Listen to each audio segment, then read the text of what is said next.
स्वागत है आप लोगों का इस वीडियो में।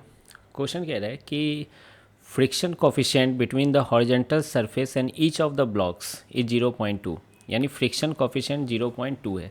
पिछले क्वेश्चन में एक के साथ था फ्रिक्शन कोफिशिएंट, एक के साथ नहीं था। इस बार दोनों में फ्रिक्शन कोफिशिएंट 0.2 है और collision between the blocks is perfectly elastic, और परफेक्टली इलास्टिक है, लेकिन अफसोस मास अलग अलग है तो हम लोग शॉर्टकट नहीं कर सकते, सॉल्व करना पड़ेगा। Find the separation between the two blocks when they come to rest. तो दोनों ब्लॉक्स जब रेस्ट पर आएगी तो दोनों के बीच सेपरेशन क्या होगा। अब इसको ज़रा सोचिए क्या हो रहा है यहाँ पर। ये 2 kg इनिशियली 1 मीटर/सेकंड से जा रही है, 16 सेंटीमीटर की दूरी पे है, 4 kg रुकी हुई है।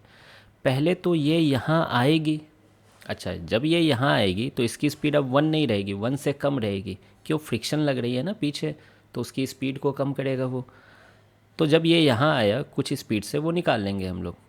अब बताइए, ये दोनों एक दूसरे से टकरा रहे हैं, तो जब ये दोनों एक दूसरे से टकराएंगे तो फाइनल स्पीड दोनों की अलग अलग कुछ होगी। ठीक है, v1 v2 कॉलिजन आप पढ़े हो, मोमेंटम कंजर्वेशन और ई का इक्वेशन लिखते हैं अलोंग लाइन ऑफ कॉलिजन। अच्छा, एक क्वेश्चन आता है, मैं यहीं पर ख़त्म कर देता हूँ उस डाउट को, कि जब वो टकराएंगे तो फ्रिक्शन तो लग रही थी, तो कैसे मोमेंटम कंजर्वेशन कर सकते हैं, है ना। तो देखिए, वहाँ जो फ्रिक्शन लग रही है वो नॉन इम्पल्सिव फोर्स है। अब मुझे बार बार इस वीडियो में बोलना पड़ रहा है, आपको क्लास में ये बताया गया होगा कि नॉन इम्पल्सिव फोर्स और इम्पल्सिव फोर्स किसे कहते हैं।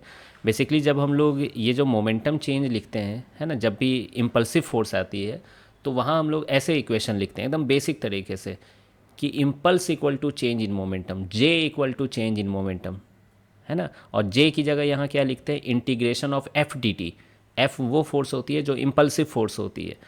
तो जब ये 2 kg और 4 kg आपस में टकराते हैं तो 4 kg पे एक नॉर्मल लगेगा 2 kg के द्वारा, और 2 kg पर नॉर्मल लगेगा 4 kg के द्वारा। आप समझ पा रहे हो। तो जब 4 kg पे नॉर्मल लगेगा इस डायरेक्शन में, तो integration of N D T equal to 4 kg का चेंज इन मोमेंटम। फिर उसी तरीके से 2 kg पे पीछे के डायरेक्शन में लग रहा है तो integration of minus N D T, है ना, negative, equal to change in momentum 2 kg का। तो जब आप ऐसा करते हो तो इंटीग्रेशन ऑफ वो एन डी टी कट ही जाते हैं। अब देखिए, इस पूरे इक्वेशन के दौरान, और फिर वो initial momentum equal to final momentum जैसा बन जाता है। इस पूरे इक्वेशन के दौरान कहीं फ्रिक्शन वाली नहीं चीज़ आई यहाँ पर। ठीक है, बेसिकली फ्रिक्शन जो होता है वो म्यू एन होता है, लेकिन कौन सा नॉर्मल होता है, जो इस ग्राउंड के जो परपेंडिकुलर में नॉर्मल लग रहा है उसकी वजह से होगा। ठीक है, इसलिए ये फ्रिक्शन यहाँ पर नॉन इम्पल्सिव फोर्स है। वो नॉर्मल भी तो चेंज नहीं हो रहा है ना जो ग्राउंड के परपेंडिकुलर में है। आई बात समझ में। तो इसलिए हम लोग मोमेंटम कंजर्वेशन कर सकते हैं। खैर, हमने v1 और v2 निकाल लिया, तो फिर वो इधर जाकर फिर इसके पास फ्रिक्शन लग रही है इस पर, तो वो धीरे धीरे रुक जाएगा, फिर ये भी धीरे धीरे जाते जाते रुक जाएगा, तो दोनों के बीच सेपरेशन पता चल जाएगा हमें। आई बात समझ में। तो वही हम लोग काम करने जा रहे हैं स्टेप वाइज, ध्यान से देखिएगा। तो मैं क्या कह रहा हूँ, पहले 2 kg को यहाँ पहुँचने तो दो, तो ये पहुँचा v0 स्पीड से। अब ये स्पीड कैसे निकालोगे, v² equal to u² plus 2as करके ऑब्वियसली। तो देखिए 2 kg पे देखिए पीछे फ्रिक्शन लग रही है, कितनी फ्रिक्शन लग रही है, म्यू एम जी, है ना, mu M G, mu M G, और मास इसकी कितनी है 2 kg। तो जब आप एक्सीलेशन निकालोगे, एक्सीलेशन पीछे के डायरेक्शन में आएगा, फोर्स पीछे है, तो एक्सीलेशन जब करोगे तो फ्रिक्शन बाय मास आएगा, तो वो म्यू जी ही आएगा। इनफैक्ट हर किसी की एक्सीलेशन म्यू जी ही है यहाँ पर। ठीक है, इस चीज़ को ध्यान दे दीजिए। म्यू की वैल्यू कितनी है, 0.2 इंटू जी कितना हो जाएगा, 2 मीटर/सेकंड स्क्वायर। आई बात समझ में। तो 2 kg जो आ रहा है 2 मीटर/सेकंड स्क्वायर से डी एक्सिलरेट कर रहे हैं।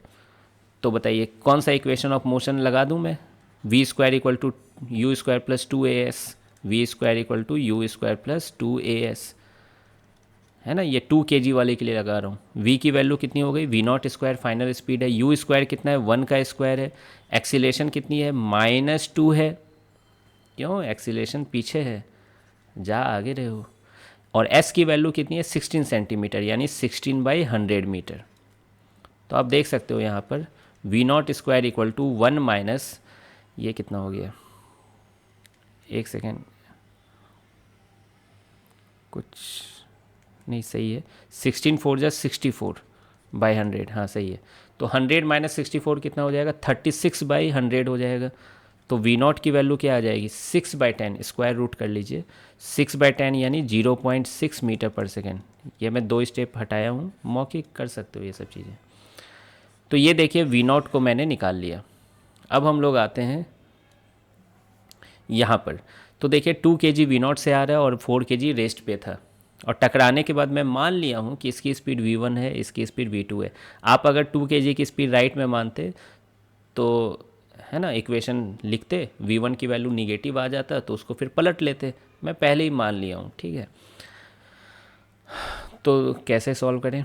हाँ, initial momentum equal to final momentum लिखेंगे, पहला एक इक्वेशन तो यही होगा। क्यों कंजर्वेशन ऑफ मोमेंटम लगा रहे हैं, शुरू में मैं समझा चुका हूँ, है ना। तो इनिशियल मोमेंटम कितना है 2 इंटू वी नॉट, यानी 2 इंटू 0.6 प्लस 0। ध्यान दीजिए राइट डायरेक्शन को मैं पॉजिटिव ले रहा हूँ, राइट मतलब उस साइड, है ना, पॉजिटिव एक्स एक्सिस की तरफ। अच्छा, मेरा हाथ आपको उल्टा दिख रहा होगा, है ना, ये भी जानिए। फाइनल मोमेंटम देखिए क्या हो जाएगा, इसकी वजह से क्या होगा 2 इंटू, है ना, v1 माइनस आई कैप हो जाएगा, यानी -2v1 लिख देता हूँ इसको, प्लस 4v2। अब आप इसको सॉल्व कीजिए, तो ये क्या हो जाएगा, ऐसा करूँ 2 काट देता हूँ, तो यहाँ पे 0.6 आएगा, यहाँ -v1 आएगा और यहाँ पे +2v2। तो देखिए एक इक्वेशन यहाँ पर बन चुकी है। फिर दूसरा इक्वेशन कैसे बनाओगे, E equal to v2 minus v1 by u1 minus u2, ये आपने फॉर्मूला पढ़ा हुआ है। इसको मैं 1 बोल रहा हूँ, इसको 2 बोल रहा हूँ, ध्यान रखिएगा, इसको 1 बोल रहा हूँ, इसको 2 बोल रहा हूँ। E की वैल्यू 1 है, v2 वेक्टर की वैल्यू v2 ही है, प्लस आई कैप में तो प्लस में ही लिख रहा हूँ। v1 की वैल्यू देखिए मैंने लेफ्ट साइड में माना है, तो यहाँ -v1 हो जाएगा, आई बात समझ में, माइनस माइनस प्लस हो जाएगा। आप एक लाइन में रिलेटिव सेपरेशन, चूंकि दोनों दूर जा रहे हैं तो v2 प्लस v1 एक लाइन में भी लिख सकते थे। u1 माइनस u2 अप्रोच हो रहा है, तो u1 की वैल्यू देखिए प्लस v नॉट है और u2 तो 0 है, मजा ही आ गया। तो v2 प्लस v1 कितना हो गया यहाँ पर, v नॉट के बराबर, v2 प्लस, एक सेकेंड, v नॉट की वैल्यू कितनी अभी निकाले थे ना 0.6, तो ये आ गया 0.6 equal to v2 plus v1।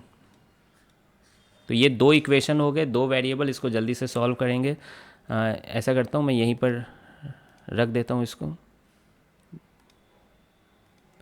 यहाँ पे लिख देता हूँ 0.6 equal to v1 plus v2, है ना।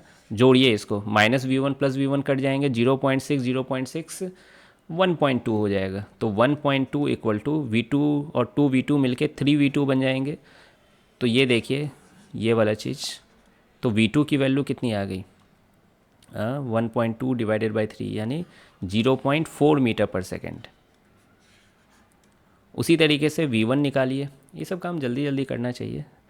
तो v1 की वैल्यू यहाँ पर v2 की वैल्यू रख दो 0.4, तो कितना आ जाएगा 0.6 माइनस 0.4 यानी 0.2 मीटर पर सेकेंड। तो ये दोनों मेरा आ चुका है।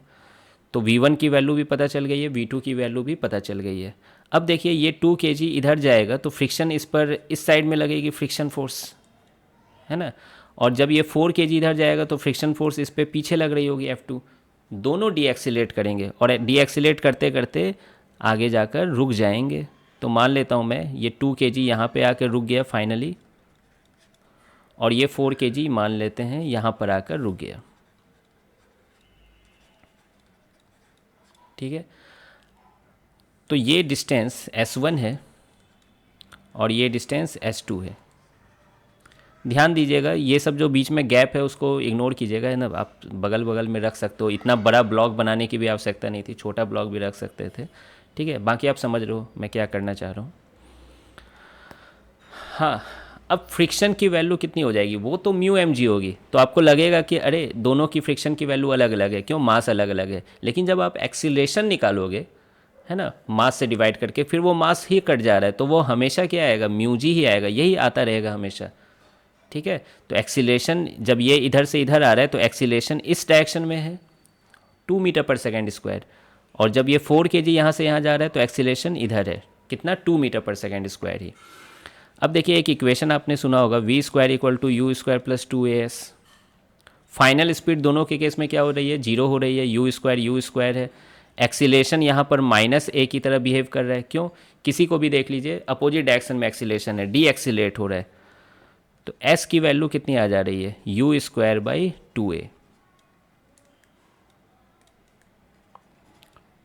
तो मैं यही चीज़ डायरेक्ट यूज करता रहूँगा, बार बार है ना इक्वेशन नहीं लिखूंगा। तो S1 की वैल्यू कितनी हो जाएगी? You square by 2a। You मतलब इनिशियल स्पीड यानी V1। V1 का स्क्वायर कितना हो जाएगा? 0.2 का स्क्वायर यानी 0.2 को 2 बार लिख दो, 0.2 into 0.2 divided by 2a। a की वैल्यू कितनी है? 2। तो ये लिख दिया मैंने। तो यहाँ से आप देखिए ये कितना आ जाएगा? 2 2 जा 4 और ये 2 2 जा 4/100 है, तो 4 4 कट जाएंगे, तो ये 1/100 आ रहा है, लेकिन ये मीटर में आ रहा है 1/100। तो सेंटीमीटर में क्या होगा? 100 से मल्टीप्लाई करोगे तो ये 1 सेंटीमीटर आ जाएगा S1 की वैल्यू। सिमिलरली आप उसी तरीके से S2 निकाल सकते हो, है ना। यहाँ U कौन है? V2 है। U इनिशियल स्पीड V2 है, फाइनल तो 0 हो जा रही है, तो यही वाला यूज कर रहा हूँ फॉर्मूला।